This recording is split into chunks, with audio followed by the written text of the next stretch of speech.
પૂજ્યપાદ હરિભદ્ર સુરી મહારાજ એમને યોગ દૃષ્ટિ સમુચ્ચયમાં એક અદ્ભુત કથા લખી છે પ્રસન્નતા વિશેની.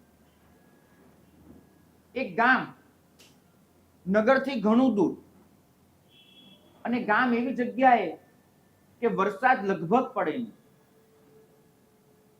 ગામ એવી જગ્યાએ જ્યાં ઘાસના તનખલા મેળવવા એ પણ બહુ મુશ્કેલ. સાવ પછાત અંતરિયાળ વિસ્તારનું એ ગામ.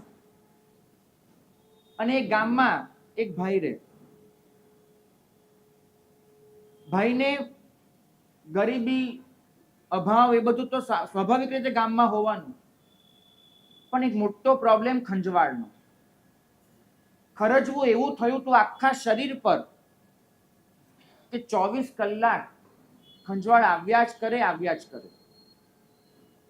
અને એ જે ખંજવાળ ઉઠે એ ખંજવાળ આમ વલોડી નાખે ત્યારે શાંત પડે. પણ એ ખંજવાળ જ્યારે ઉઠે અને પછી જ્યારે વલોડો અને શાંત પડે એની એક મજા હોય, એનો એક આનંદ હોય. અને ભાઈ એના જીવનનો આનંદ ગણો તો એક ખંજવાળ પછી એ ખંજવાળને શાંત પાડવાનો એક આનંદ એના જીવનમાં કુલ મળીને. થયું એવું કે ખંજવાળતા વર્ષો વીત્યા અને નખ બધા બુઠ્ઠા થઈ ગયા. નખ એવા સડી ગયા છે, બુઠ્ઠા થઈ ગયા છે કે હવે ખંજવાળી શકાતું નથી. એટલે ખંજવાળવા માટે કોઈ સાધનની શોધ કરવી પડે. અને એને એક જબરજસ્ત સારું સાધન મળી ગયું, ઘાસના સૂકા તનખલા. ઘાસના સૂકા તનખલા લે, એનાથી ખંજવાળે અને એ જે મજા આવે, બસ ખૂબ આનંદ. પ્રદેશ એવો કે આજુબાજુ ઘાસના તનખલા ભાગ્યે જ મળે, અને ભાઈએ ઘાસના તનખલાની શોધમાં ખૂબ ભટકવું પડે. ભટકે મળી જાય, પણ ધીમે ધીમે તનખલા પૂરા થઈ ગયા. નવા જલ્દી ઉગતા નથી, જૂના બધા વાપરી નાખ્યા છે, કેમ કે ખણીને એ પણ બુઠ્ઠા થાય. કરવાનું શું? અને દિવસોથી ઘાસના તનખલાની શોધમાં ફર્યા કરે છે. એમાં અચાનક એક દિવસ એને જોયું કે નગર તરફ જે જતો રસ્તો છે, નગર તો ઘણું દૂર હશે, પણ એ રસ્તા પર એક ગાડું પસાર થઈ રહ્યું છે. આખું ગાડું જઈ રહ્યું છે અને અંદર એક ભાઈ બેઠા છે. આગળ ગાડું ચલાવનાર છે, પાછળ ભાઈ છે. એ દોડીને પહોંચ્યો પેલા ગાડા પાસે. પેલા ગાડાવાળાએ પણ જોયું કોઈ દોડતું આવે છે, અને ગાડું ઊભું રાખ્યું. આ ભાઈ પહોંચીને ઊભા રહી ગયા. લાલચ કઈ કે ગાડું હશે તો ગાડાને બળદ બાંધેલા હશે, અને ગાડાને બળદ બાંધેલા હોય તે બળદને ચલાવવા માટે ખોરાક જોઈએ, અને ખોરાક માટે ગાડામાં ઘાસ રાખ્યું હશે. હું જઉં માંગું અને મને થોડુંક ઘાસ મળી જાય. જઈને ઊભો રહ્યો. ગાડામાં જે ભાઈ હતા એ નીચે ઉતર્યા. નીચે ઉતરીને પૂછ્યું એને, શું કામ ભાઈ? બહુ નસીબદાર છો તમે, બહુ નસીબદાર. એ તો છું, પણ તને કેમ નસીબદાર લાગ્યો એ તો વાત કર.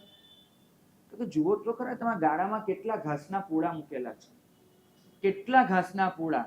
એ તબિયતથી ખંજવાળો એટલું ખંજવાળો, જેટલું કરવું એટલું કરો, કેટલા ઘાસના પૂળા ભર્યા છે. એટલે ભાઈ કે ભાઈ તને છે શું? તો જુઓ આખું શરીર આટલી ખંજવાળ આવે છે, ખંજવાળ માટે ઘાસ નથી મળતું. અહીંયા તમારી પાસે પૂળાના પૂળા પડ્યા છે. 2 પૂળા આપતા જાઓ, ઘાસના 2 પૂળા અહીંયા નાખતા જાઓ, મારા મહિનાઓ નીકળી જશે આમાં. આપતા જાઓ. પેલા ભાઈઓનું શરીર જોયું, બધું જોયું. કીધું કે જો દોસ્ત, તને સાચી વાત કરું, હું વૈદરાજ છું અને નગરમાં રાજા બીમાર પડ્યો છે. મને કહેણ આવ્યું છે રાજાની દવા કરવા જવું છું. તારા સારા નસીબ છે કે મારા જેવો વૈદ તને મળી ગયો. મારી પાસે આ તારી જે ખંજવાળ છે એ મટાડવાની એકદમ સરસ દવા છે. 3 મહિનાનો કોર્સ કરી લે, તને અઠવાડિયામાં જ ફરક જણાવવા મળશે, ને 90 દિવસમાં તો કંચન વરની કાયા, તારી ખંજવાળ ક્યાંય જતી રહેશે. ચાલુ કર, આ બધું મૂકી દે, ખંજવાળવાનું ને બધું. મારી દવા ચાલુ કર, અઠવાડિયામાં તો મટાડી દઉં તને ખંજવાળવાનું. નહીં આપવા હોય તો ઘાસના પૂળા આપો, આ ખંજવાળ મટાડવાની વાત નહીં કરું. પણ વૈદ કે પણ સમજ, આખી જિંદગી વલોડી વલોડીને થાકી જઈશ. ના, આપવા હોય તો આપો. મને ખબર છે કે તમે કંજૂસ છો, તમને આ ઘાસના પૂડા પણ આપવાનું મન નથી થતું. દેવગુરુની કૃપા હશે, તમને આ ઘાસના પૂડા મળ્યા હશે ભગવાનની કૃપાથી, તમારે મને આપવા નથી. બોલો વૈદ કે પણ ખંજવાળ મટે તો શું પ્રોબ્લેમ શું છે તને? તો કે તમને શું ખબર પડે આ ખંજવાળનું જે સુખ છે એ કે આ આખું શરીર, આ બધા વસ્ત્રો કાઢી નાખું, આખા શરીરે જે ખંજવાળ આવતી હોય અને પછી આ ઘાસનું તણખલું લઉં અને આખા શરીરે જે ખંજોળું ને, એ જે આનંદ આવે છે, તમારાથી મારો આનંદ ખમાતો નથી.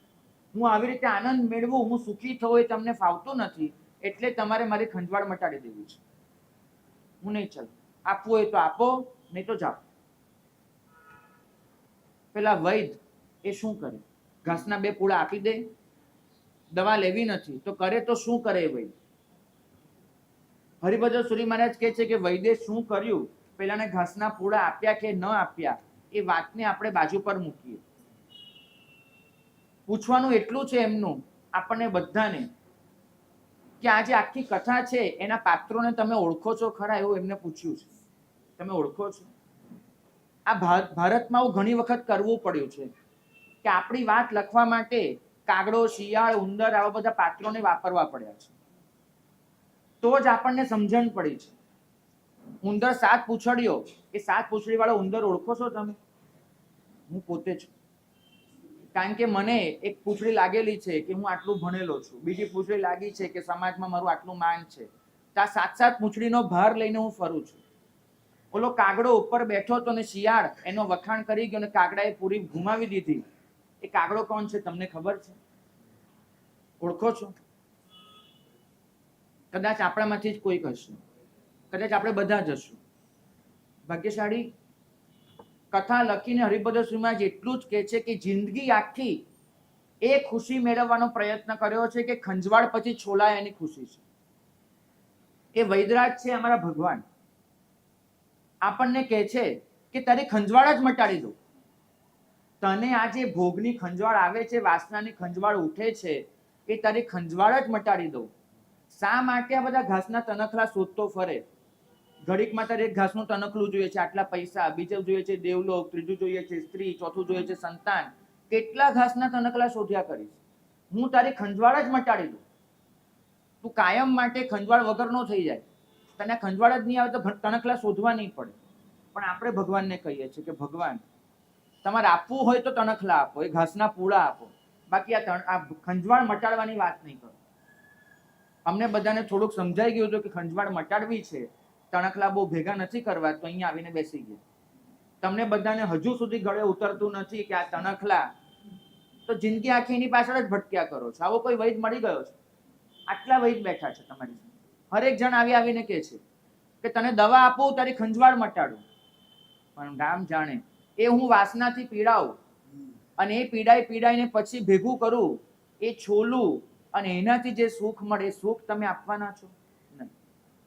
અહીંયા આવીને પણ, દેરાસરમાં જઈને પણ આપણે તણખલા જ માંગ્યા છે, બીજું કાંઈ માંગ્યું નથી. ટ્રીટમેન્ટ તો માંગી જ નથી. ભાગ્યશાળી પ્રસન્નતા અંદર છે. એની આડે જે આવે છે એને દૂર કરવા માટે આ શાસન છે. ખંજવાળ આવે જ નહીં એવું કરવું હોય તો પ્રસન્નતાના પ્રકારો સમજવા પડશે.